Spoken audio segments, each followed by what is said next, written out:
You're Locked on the New York Rangers, your daily podcast on the New York Rangers. Part of the Locked On Podcast Network, your team every day.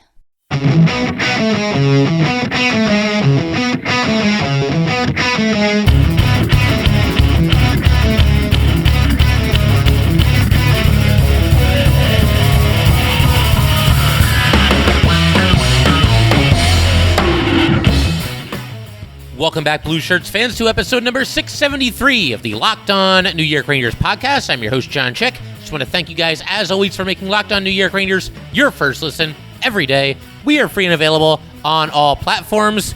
And that song you're hearing right now is, of course, Leave the Lights On from our good friends in Passafire. You can check those guys out anywhere you get your music. And the Rangers, just about half an hour ago here, wrapping up a very convincing, very thorough 4-1 preseason victory against the New York Islanders. Obviously, it was a really nice start to the preseason for the Rangers here. I think the biggest takeaway for me for a game like this, and I mean, it's the preseason, you know, not everybody's playing for either team. I get all that. But the biggest takeaway for me is that, you know, you go into a preseason game like this as a fan and you are kind of looking for certain guys to, you know, step up a little bit and probably improve their standing as far as, you know, potentially either A, making this team, or B, you know, claiming a certain role with this team. You know, a spot in the top 6, or if you're a defenseman, a spot in the top 4, a spot in the power play, spot in the penalty kill, whatever it might be.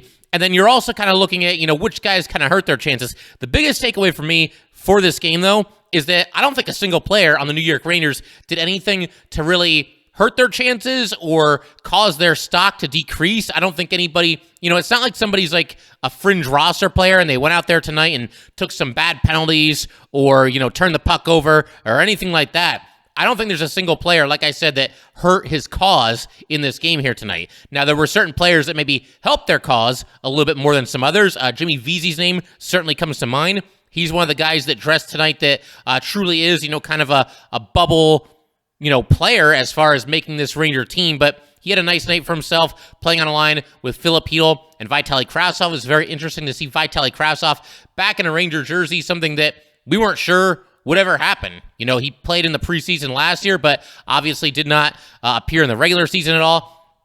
I thought Brennan Othmann had a very impressive showing for himself. He remains certainly a long shot to make the roster, but I mean, hey, if he's going to play like this, he's at least going to give the Rangers something to think about. Thought he had a very strong night as well.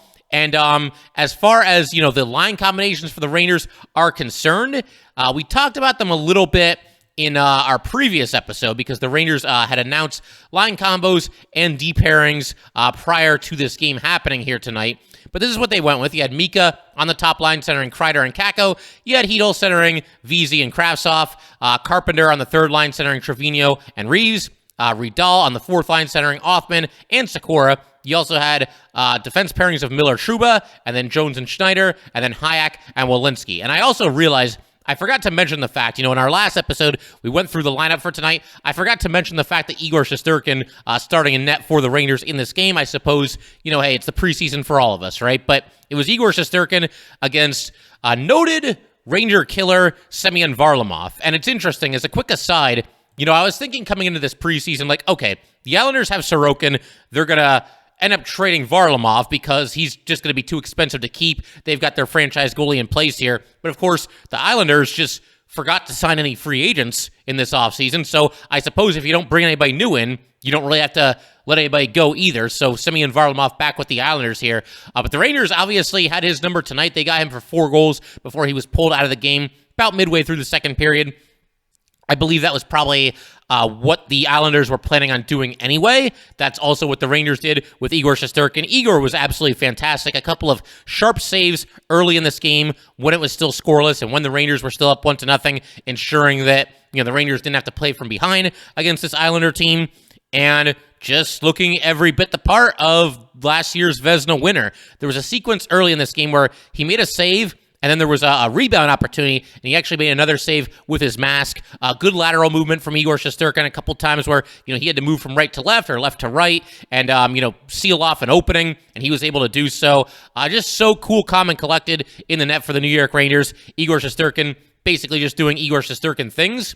And, Yeah, I mean, other than that, like I said, a strong night for the Rangers. They get off to a hot start here. They score 3 goals in the first period. One was on the power play, one was at even strength, and one of them was shorthanded. We're getting to all those details in just a second. Going to break down all the goals the Rangers scored in this game and, just kind of zero in on guys like Brennan Othmann, who I thought, once again, had a really nice night. I thought Bobby Trivigno had something of an eventful night as well. Got to talk a little bit about Jimmy Vesey, obviously strengthening his chance to potentially make this New York Ranger team and be out there on opening night.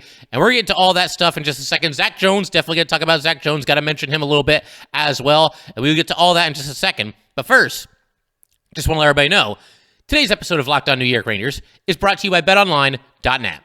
BetOnline.net is your number one source for football betting this season. Find all the latest player developments, team matchups, news, podcasts, and in-depth articles and analysis on every game you can find. And as always, BetOnline remains your continued source for all your sport wagering information with live betting and up-to-the-minute scores for every sport out there. The fastest and easiest way to check in on all your favorite games and events, including the NHL, MLB, MMA, boxing, and golf. Head to BetOnline.net or use your mobile device to learn more. BetOnline, where the game starts. All right, just want to thank you guys, as always, for making Locked On New York Rangers your first listen every day.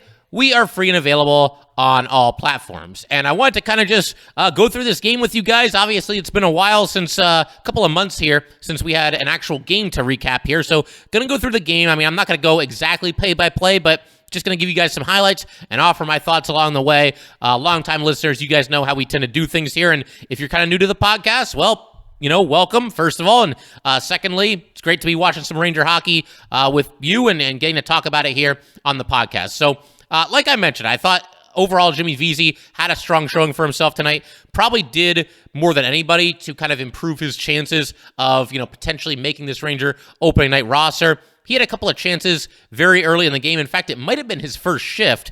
He was actually out there with Mika and Kakko, so I believe there was something of a partial line change when all this was happening. But Kakko had the puck just inside the blue line. He found Vesey along the goal line, and Vesey kind of, worked his way to the front of the net. Shot was denied from point-blank range. Got another shot on goal right after this, so he didn't score there. But Vesey obviously making a little bit of noise early in this game. He ends up scoring a little bit later in the first period, and we'll get to that in just a second. But I do want to mention Brennan Othmann. He was also involved in a noteworthy sequence in this first period here. I didn't really know what had happened, but all of a sudden, they show Brennan Othmann on the bench, and, he's got a tissue in his nose, and it looks like he'd been bleeding a little bit. And, hey, Ryan Lindgren did not play in this game here tonight, so obviously somebody needs to pick up the slack in terms of, spilling some blood over the course of a game here. But in all seriousness, yeah, Brennan Othmann basically was just chasing a puck and got hit somewhat from behind and into the boards. Jacob Trouba came to the rescue and went after the guy that knocked Othmann into the boards. But, Brennan Othmann, he's a hard-nosed hockey player, didn't even miss a shift or anything like that. He was right back out there. And, in fact, on his next shift, you had a situation where Brennan Othmann was involved in a little bit of a skirmish after the whistle. The whistle blew, and Othmann gave a little bit of a hit to his opponent, and then Mayfield went after Othmann. So, again, an eventful first period for Brennan Othmann, kind of in the middle of everything here, and he ends up with 2 assists. And like I said, we're going to get to those 2 assists and the goal breakdowns in just a second. But then we also had the Rangers on a power play. You had Zac Jones. He was out there on the top power play unit, or what certainly seemed like it was the top power play unit, because he was out there with Chris Kreider, Mika Zibanejad, Kaapo Kakko, and Vitaly Kravtsov. So basically, the first line from this game, that being Kreider, Kakko, and Mika, plus Kravtsov, plus Zac Jones. And they got a lot of good chances here. Mika had a one-timer where Varlamov had to make a really nice sliding save to his right. You also had Miller passing to Vesey, passing to Othmann in front of the net.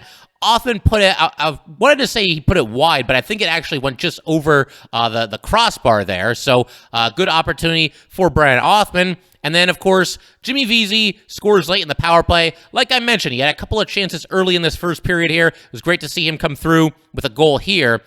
Basically, Vesey's got it in the corner, starts making his move toward the net, as he did earlier in this period. He had Brennan Othmann in front of the net, and was looking like maybe he was going to pass, but instead, Vesey decides to take a shot from a really tough angle here and basically banked it off of Varlamov's face and into the near side of the net. So that was awesome, and the Rangers up 1-0. And like I said, Vesey doing nothing but helping his chances as far as making this Ranger team based on the performance that he had here tonight. And, hey, Vesey got his start with the Rangers, played 3 seasons here, 16 goals, 17 goals, and 17 goals. Those are by far his most productive seasons that he's had in the NHL. He's bounced around like crazy ever since then. He's never in one team for more than a year.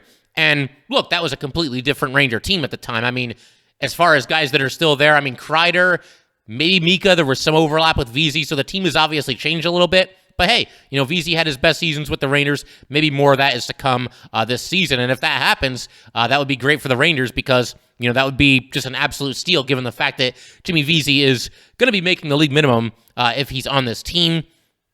We, after this, had another really nice point-blank save by Igor Shesterkin against Wahlstrom. Like I said, he was sharp. He was in midseason form. And, the way he was going in this one, I wouldn't be surprised at all if he would have ended up getting the shutout had he stayed in this game. But obviously, the Rangers had their plans, and Dylan Garand took over for Igor a little bit past the midway point of the second period. But then you had the Rangers making it 2-0. There was a shot put on net by Jacob Trouba. Trouba took a shot from the blue line. It was stopped by Varlamov. The puck is loose in front. And then Kreider picks it up and basically, just all in one motion, all in stride, just flips it into the net, which was, pretty wide open at that point. 2-0, a true Chris Kreider-esque goal. And, there's a lot of debate among Ranger fans. Like, okay, Chris Kreider just scored 52 goals. He had never had 30 goals in a season prior to this one that just happened. So what does he do for an encore? Is there any way that he can do, 52 goals or even more than 52 goals again? And the prevailing thought for most Ranger fans seems to be that he's probably not going to get to 52 again. And I would agree with that for the most part. I'm not going to say it's completely impossible, though. I think we're in a situation where Chris Kreider could very easily end up with like 42, 43, 44 goals, somewhere in there. A lot of other people are saying, 35 would be good, whatever it might be. I think Kreider can get to like 45.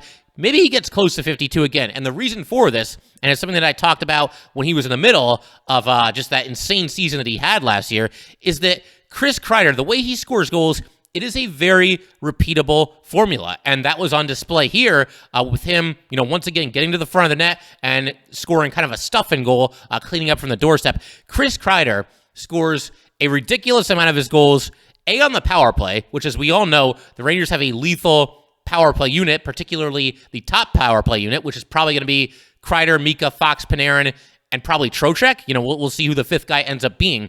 But he's part of, once again, that lethal top power play unit, and there's no shortage of great passers out there with him, guys that can set him up for goals.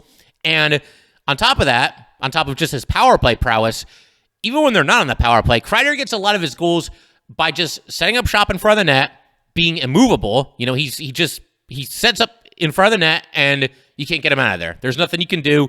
He's just going to do whatever he wants there, basically. And he scores a lot of his goals either on deflections or what he did tonight, kind of cleaning up some of the loose change in the crease there. That's a repeatable formula. This isn't a situation where, Kreider was getting lucky last year with lucky bounces or, shots that barely, hit off the post and went in rather than hitting off the post and go out. No, Chris Kreider did a lot of, his damage, once again, with those tipping goals, those cleaning up the loose change kind of goals, and the power play goals. All those things, Chris Kreider can do it again.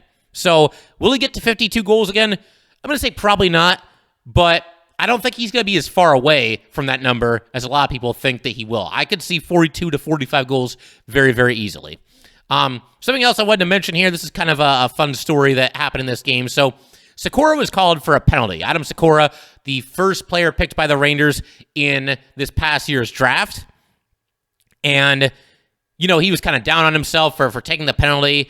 But then Gerard Gallant, not too long ago after this, he went up to Sikora on the bench. He didn't agree with the penalty at all. And he went up to him and he basically said, and I'm paraphrasing here, this is all secondhand coming from the MSG broadcast, but he basically went up to him and said, hey kid, that wasn't a penalty. Don't worry about it. Keep your head up. So that's obviously cool to see. Sikora, very young player, and not going to be playing on the Rangers this year, you would have to think, but somebody who the Rangers hope has a bright future in this league, and we'll see how everything shakes out and how his development continues over the next few years here. But, that penalty to Sikora actually kind of worked out in the Ranger favor because they ended up scoring a shorthanded goal. You had a situation where Carpenter lost the faceoff and the Islanders controlled, and the Islanders are down 2-0 at this point. And before we get to the goal, I should probably just mention the guys that were out there on the PK. I'm sure a lot of people are interested in that, if you didn't get a chance to watch the game, especially given the fact that the Rangers lost a good amount of their penalty killers to free agency this offseason. But you had Carpenter out there to start the PK. K'Andre Miller was out there, Jacob Trouba was out there, and Jimmy Vesey was out there as well. You had a clear by Trouba, and then you had a new batch of penalty killers on the ice for the New York Rangers. Kakko was out there. Hayek and Schneider were each out there as well. Kakko actually looked a little bit more comfortable on the penalty kill than he did in the preseason last year. I thought he had good positioning, pressured the puck when the occasion called for it, but never compromised his positioning or anything like that. Kakko, not a ton of penalty kill time tonight, and obviously it's a small sample size and just one preseason game. But so far, so good. I thought Kakko looked pretty poised on the PK in this game for the New York Rangers. But then the goal.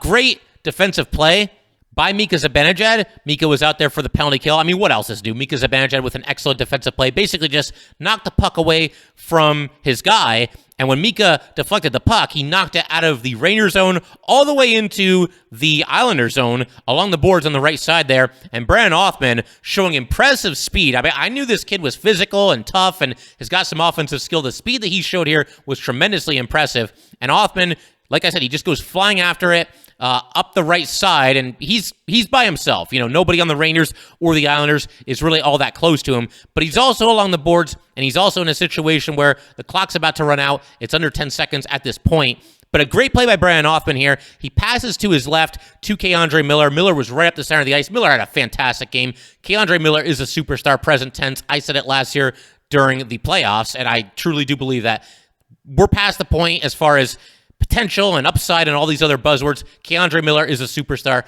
present tense. But Othmann found him, and Miller took care of the rest, scored blocker side on Varlamov with less than 4 seconds remaining in the first period. Rangers up 3-0 at that point. But I also got to give credit to Brennan Othmann. I mentioned the speed and everything and how he got to the puck as fast as he did. That was, by the way, his second assist of the first period. He also had the secondary assist on the goal by Jimmy Vesey.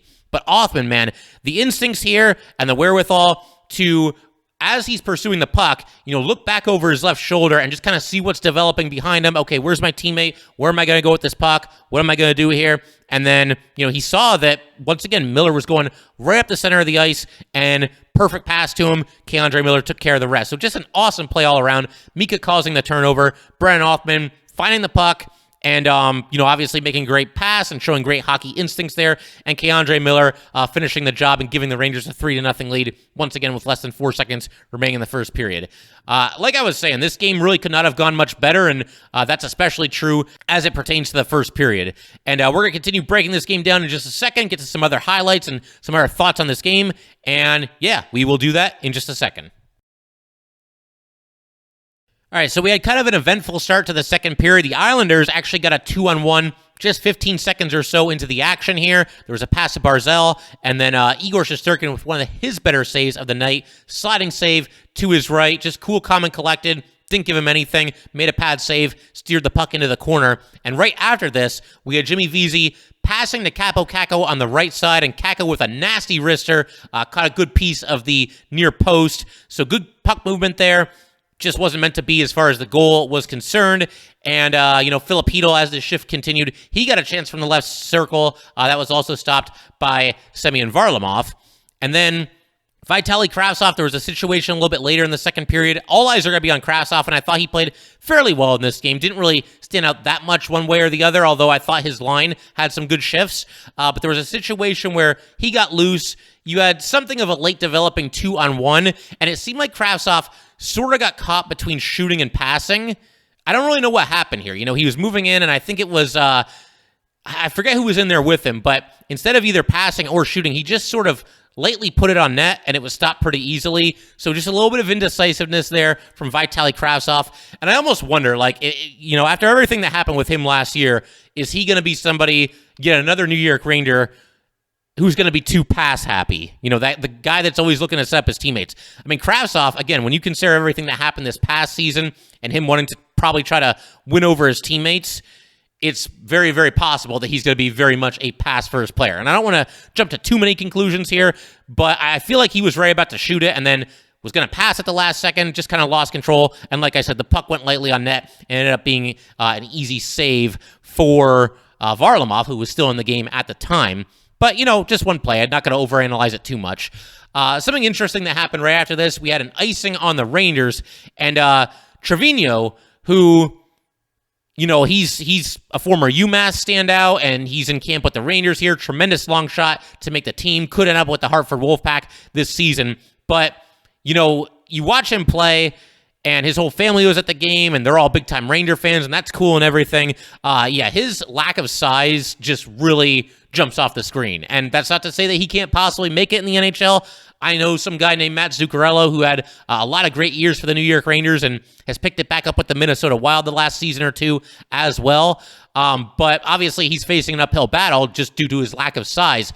But man, this guy does not take any you-know-what from anybody, because he was bumped after the Rangers took an icing here, and Trivigno went right back at him. Like twice as much as this guy came after him, Trivigno went right back after him.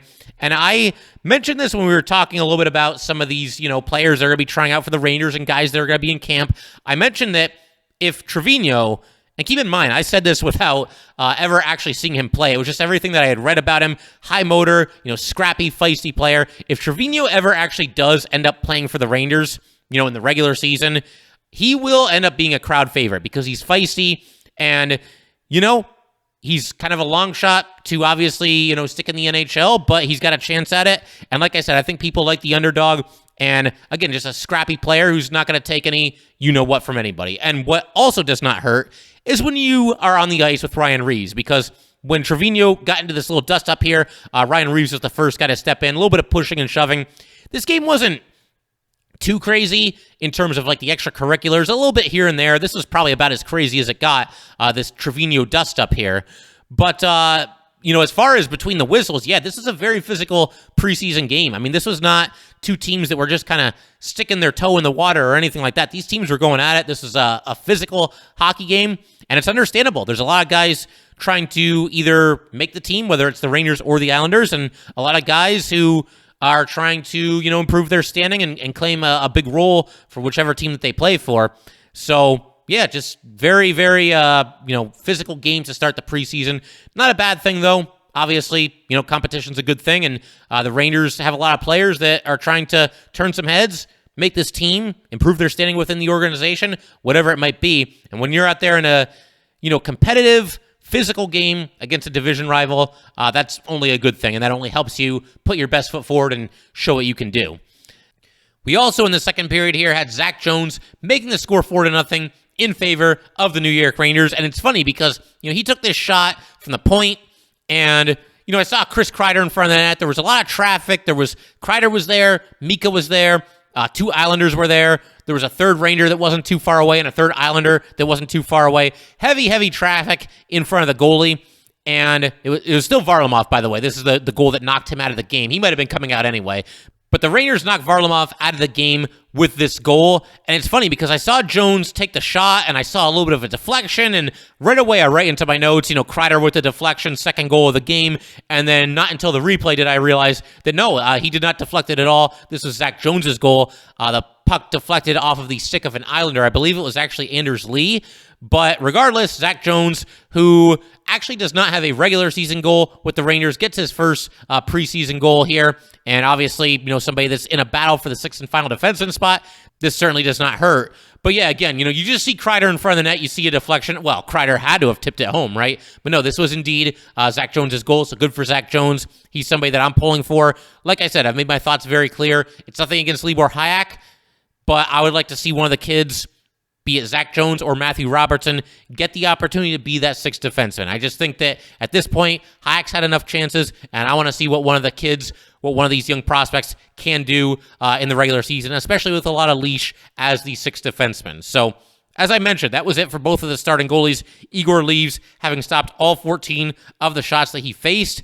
This goalie change came with about 8 minutes to go in the second period, and Dylan Garand went in for the New York Rangers at that point. And in fact, Garand, not too long after coming into the game, gave up the only goal of the game that the Islanders scored. Salo took a shot from the left point. Garand was screened. Didn't look like he ever really saw it, so that was unfortunate, obviously. But Garand, for anybody that might need a little bit of a refresher, he's somebody that the Rangers took in the 4th round a couple of seasons ago. Has played very well with the Kamloops Blazers, and he also just won the gold medal as part of Team Canada in the World Juniors. 2 of his current Ranger teammates, Will Cooley and Brennan Othmann, were also his teammates in that tournament as well. And in this game, he stopped 9 of the 10 shots that he faced. A couple of nice saves for Dylan Garand down the stretch. And in the third period here, for sure, he had a really tough stop on Holmstrom in the last couple of minutes of the third period. Holmstrom got a great opportunity from the slot. He was kind of uncovered there. But, Garand squared it up, did not allow a rebound. So very, very nice to see. Garand could eventually have a future with this Ranger team. I know they've got Halak as the backup goalie right now. And you've got Louis Domingue, who's got a 2-year contract. Halak's only on a 1-year contract. Eventually, I think the seas are going to part, and Dylan Garand will have a path to playing time with the New York Rangers. He's not going to unseat Igor Shesterkin, allow me to state the obvious. But as a backup goalie, yeah, very possible that we end up seeing Dylan Garand at a certain point. I would say probably not this season, but it's possible. And if not this season, then certainly in the near future, Dylan Garand is going to get serious consideration to being on this New York Ranger team, I would imagine. You never know what can happen. I mean, maybe he's part of a trade or something like that. But I do think there's a path to playing time there for Dylan Garand, at least as the backup with the New York Rangers. And I also just wanted to mention real quick here that it was a really strong night for the Rangers penalty kill unit. Again, I thought a lot of guys played very well. Opportunities were certainly limited for the New York Islanders, who went 0 for 4 on the man advantage. The Rangers had a lot of guys contributing in that department. You had Libor Hajek with 3 minutes and 4 seconds of penalty kill time. You had K'Andre Miller with 3 minutes and 7 seconds. They led the way for the defensemen. As far as the forwards are concerned, Mika Zibanejad was out there for 2:30. Capo Caco was out there for 2:05, which is noteworthy because, Gerard Gallant mentioned that, a lot of the young guys are going to have opportunities to potentially, chip in on the penalty kill as well, including Capo Caco. Chris Kreider was out there for 2:17. Gustav Riedel, who came over from the SHL, is on a 1-year deal with the Rangers, 1 minute and 57 seconds. He actually had a nice play on the penalty kill where he just stole the puck, went in by himself, and unfortunately was denied on the doorstep. But a nice play by Riedel there on the penalty kill. Ryan Carpenter was out there for 141. Pretty much everybody that you would expect. Jimmy Vesey was out there for 125. And I really like, with Vesey, again, being kind of a fringe roster player, whether he's going to make this team or not, they're giving him every opportunity. He got 17 minutes and 7 seconds of ice time. That was good for second among Ranger forwards, only to Philip Hedl, who had 17:54.